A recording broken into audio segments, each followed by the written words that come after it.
welcome to my channel, your physics friend. Today we are going to explain about the electrolysis.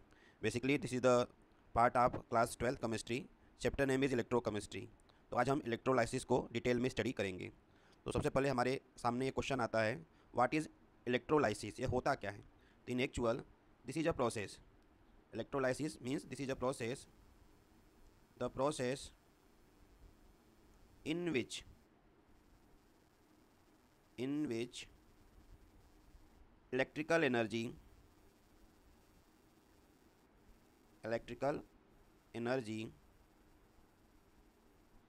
convert into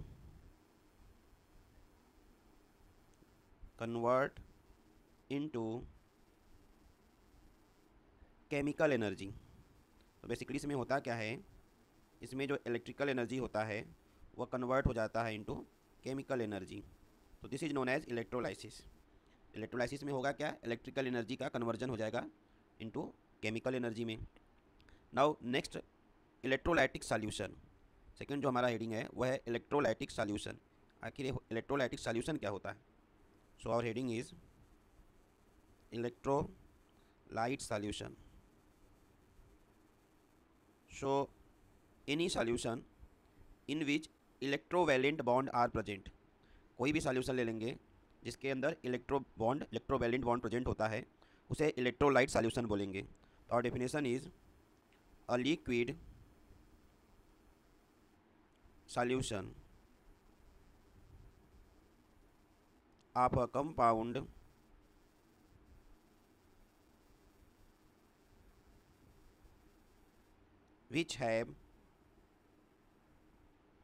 which have got electrovalent bond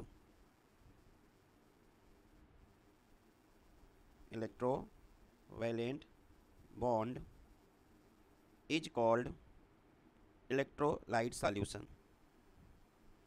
Is called electrolyte. Any solution in which electrovalent bond are present. अगर किसी भी solution में electrovalent bond present है तो उसे electrolyte solution कहेंगे. For the example, suppose करो कि हमारे पास NaCl प्रेजेंट है. तो हमको पता है कि ये ब्रेक होगा और ब्रेक होके क्या बनाएगा, Na प्लस और Cl माइनस. यानी यहाँ पे Na और Cl के बीच में एक बॉन्ड होगा इन दिस मैनर. यह बॉन्ड क्या किया है, इन दोनों को बांध के रखा हुआ है. तो ऐसे बॉन्ड को हम क्या बोलते हैं, इलेक्ट्रोवैलेंट बॉन्ड बोलते हैं. अब इस इलेक्ट्रोवैलेंट बॉन्ड में एक क्या होता है, एक प्लस होता है, दूसरा क्या होता है, माइनस होता है. इनके बीच में एक फोर्स ऑफ अट्रैक्शन होता है. इस फोर्स ऑफ अट्रैक्शन को हम इलेक्ट्रोस्टैटिकल फोर्स ऑफ अट्रैक्शन भी बोल सकते हैं. यहाँ से हमारे पास दो चीज़ें मिल रही हैं, दो स्पीसीज मिल रही हैं, एक प्लस वाली और एक माइनस वाली. So the species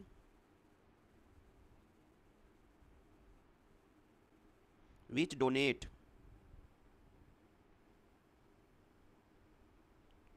donate electron and acquire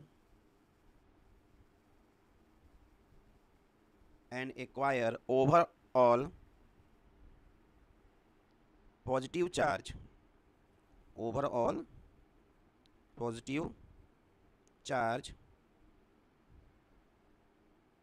is called, ऐसे स्पीसीज को हम बोलते हैं केटायन. उन्हें हम क्या बोलेंगे, केटायन बोलेंगे. यानी ऐसी स्पीसीज जिसके ऊपर क्या होता है, प्लस का चार्ज होता है, उसे हम केटायन बोलते हैं, और जिसके पास माइनस का चार्ज होगा उसे एनायन बोलेंगे. So the species which have overall negative charge, minus charge, is called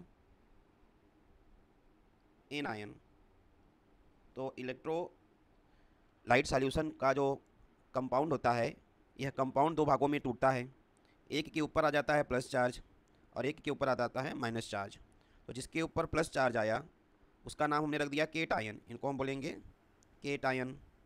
और जिसके ऊपर माइनस का चार्ज आ गया उसको हम क्या बोलेंगे, एनायन बोलेंगे. और ये केटायन और एनायन जो होते हैं यह कंबाइंड होके NaCl के फॉर्म में प्रेजेंट होते हैं. इसको हम और डिटेल में समझते हैं. जैसे सपोज़ करिए हमारे पास एक इलेक्ट्रोलाइट कंपाउंड है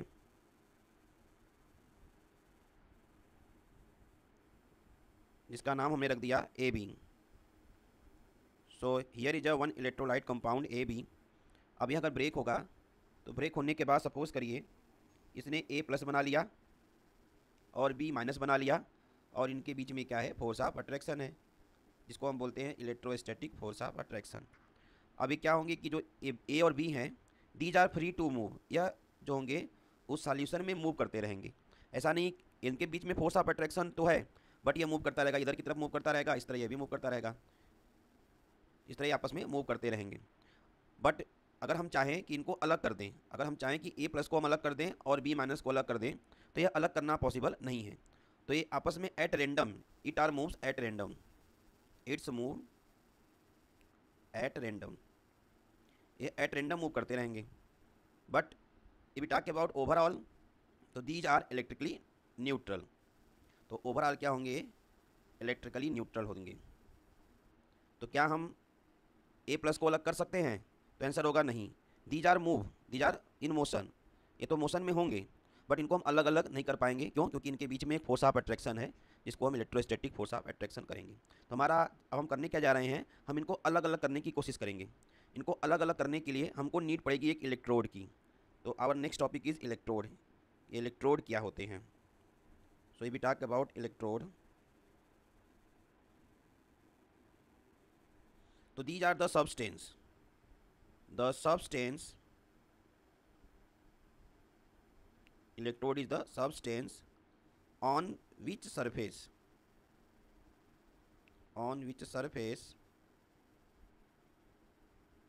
oxidation and reduction take place।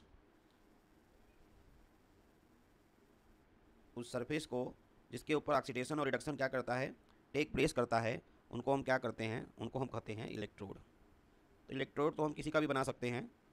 Basically ये क्या होंगे, इनके सरफेस पे जो है ऑक्सीडेशन और रिडक्शन हैपन होंगे। These are the metals on which surface oxidation and reduction take place. हम क्या करते हैं, हम जनरली प्लेटिनम के इलेक्ट्रोड को लेते हैं। We are taking the platinum electrode. अब माइंड में क्वेश्चन आएगा कि यह प्लेटिनम इलेक्ट्रोड को क्यों लिया जाता है। जिसका सबसे बेसिक नॉलेज यह है कि यह जो होते हैं, इनके जो बिहेवियर्स होते हैं वह इनर्ट मेटल जैसे होते हैं। ये जो है इनर्ट मेटल की तरह बिहेव करते हैं, इनका अपना कोई रोल नहीं है, ओनली ये सरफेस प्रोवाइड करते हैं। It do not participate in reaction. Inert metal की तरह होते हैं and not participate in reaction. तो इलेक्ट्रोड हम किसका लेंगे, प्लेटिनम का लेंगे। क्यों लेंगे? क्योंकि ये इनर्ट मेटल की तरह होंगे और ये रिएक्शन में पार्टिसिपेट नहीं करेंगे। अब हमने क्या किया, मेरे पास एक स्पीसीज थी, एक इलेक्ट्रोलाइट था, और हम चाह रहे थे इनको अलग करना। ये एक्चुअल में ये तो आपस में एट रेंडम मूव कर रहे थे, बट इनको अलग अलग करना पॉसिबल नहीं था। इनको अलग करने के लिए हमने क्या किया, एक इलेक्ट्रोड को लिया।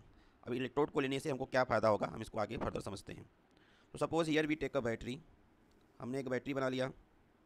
इस बैटरी में जो हमारा सॉल्यूशन है वो कौन सा सॉल्यूशन है, AB सॉल्यूशन है। AB जो है दो भागों में ब्रेक तो हो रहा है, A+ और B-, बट ये फोर्स ऑफ अट्रैक्शन से ज्वाइंट है, तो ये अलग अलग नहीं हो पा रहे थे। अब हमने क्या किया, हमने यहाँ पे इलेक्ट्रोड लगा दिया प्लेटिनम का। This is the first electrode and this is the second electrode. और इन दोनों इलेक्ट्रोड्स को हमने एक DC बैटरी की हेल्प से कनेक्ट कर दिया।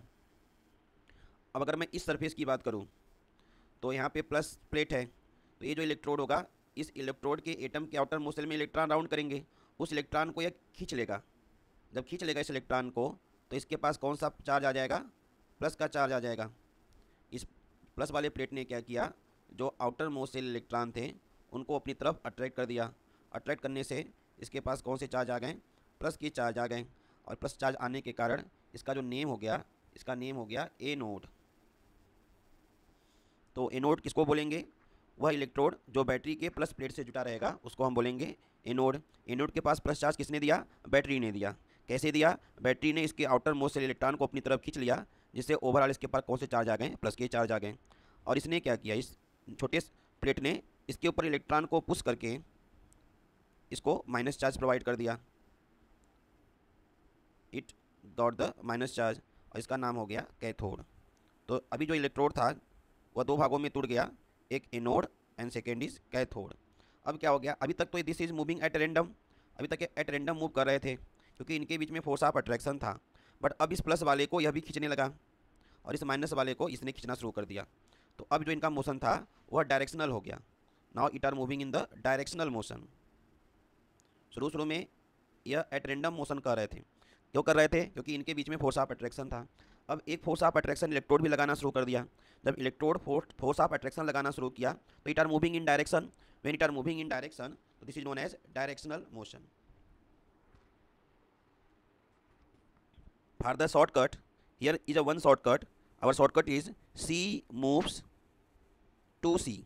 एक शॉर्टकट है याद करने का, C moves to C। And दूसरा शॉर्टकट क्या है? A moves to A। यहाँ पे C का मतलब क्या है? यहाँ C का मतलब है केटायन मूव्स टू, इस C का मतलब क्या है? कैथोड। तो केटायन किधर की तरफ मूव करता है? कैथोड की तरफ। In this manner anion move to anode. एक शॉर्टकट है याद करने के लिए कि C move to C and A move to A। Now अब हम इसकी रिएक्शन को लिखना शुरू करेंगे। तो जब रिएक्शन की मैं बात करता हूँ तो सबसे पहले जो रिएक्शन लिखा जाता है वह एनोड का लिखा जाता है। जब भी हम रिएक्शन लिखेंगे तो we are try to write the equation firstly at anode. तो अगर मैं एनोड की बात करूँ तो एनोड के पास जा कौन रहा है? एनायन जा रहा था। तो जो हमारा एनायन था यह क्या करेगा? एनोड के पास जाएगा। और एनोड के पास कौन सा चार्ज था? एनोड के पास प्लस चार्ज था। तो अपने इलेक्ट्रॉन्स को ये एनोड को दे के क्या बन जाएगा? बी बन जाएगा। और अपना वन इलेक्ट्रॉन जो है वह एनोड को दे दिया। यहाँ पे हुआ क्या? यहाँ पे हो गया ऑक्सीडेशन। इसने अपने ऑक्सीडेशन नंबर को बढ़ा दिया। अगर मैं कैथोड की बात करूँ, कैथोड पे कौन सा रिएक्शन होगा? तो कैथोड जो था, कैथोड के पास कौन जाएगा? केटायन। वह कैथोड के सरफेस का जो इलेक्ट्रॉन्स रहेगा उसको लेके क्या बना देगा? एटम बना देगा। और यहाँ पे हो क्या रहा है? रिडक्शन होना शुरू कर दिया। अब इन दोनों इक्वेशंस को हम क्या करेंगे? ऐड कर देंगे। जैसे इसको हम ऐड करेंगे ये बना क्या? A plus plus B minus goes to A plus B। अभी सॉल्यूशन में A प्लस भी प्रेजेंट है और B माइनस भी प्रेजेंट है, तो ये दोनों मिल के क्या बना लेंगे दोबारा? ये दोनों मिल के बना दिए AB। अब इस AB से हमने क्या किया? A को सेपरेट कर दिया और B को सेपरेट कर दिया। इस तरह हम क्या करते हैं? इलेक्ट्रोलाइटिक सेल से जो हमारे कंपाउंड्स रहेंगे उनके पार्ट्स को अलग अलग कर दिए। तो यहाँ पे जो बैटरी था इसको एक्चुअल में ब्रेक कौन कर रहा है? बैटरी कर रहा है। तो जो बैटरी के अंदर की जो स्टोर एनर्जी रहेगी वो धीरे धीरे क्या हो रही है? कम होती रहेगी। और यहाँ पे जो कंपाउंड से क्रिएट हो रहे हैं यानी केमिकल एनर्जी इंक्रीज हो रही है। यहाँ कंपाउंड जो है जो पार्ट्स बनना शुरू कर दिए, यहाँ पे केमिकल रिएक्शन हो रहा है। तो यहाँ पे जो केमिकल एनर्जी हो रही है, केमिकल एनर्जी इंक्रीज हो रही है। और ये एनर्जी मिल कहाँ से रही है? इसको तोड़ने का काम किसका कर रहा है?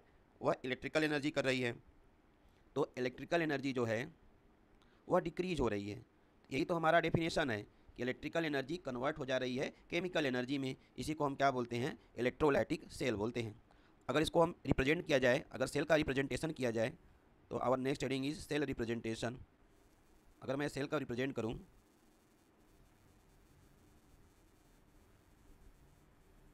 तो लिखने का जो मैनर इसका है, पहले हम एनोड को लिखते हैं, किस चीज़ का एनोड है। उसके बाद क्या लिखते हैं? एनोड पे कौन सा प्रोडक्ट बन रहा है, एनोड प्रोडक्ट को लिखते हैं।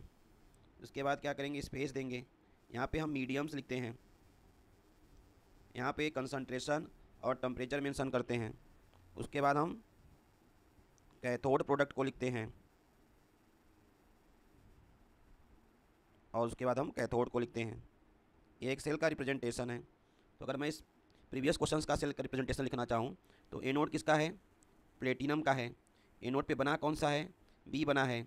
मीडियम कौन सा लिए थे हम? ए बी लिए थे। और चूँकि ये मोल्टेन स्टेट का है,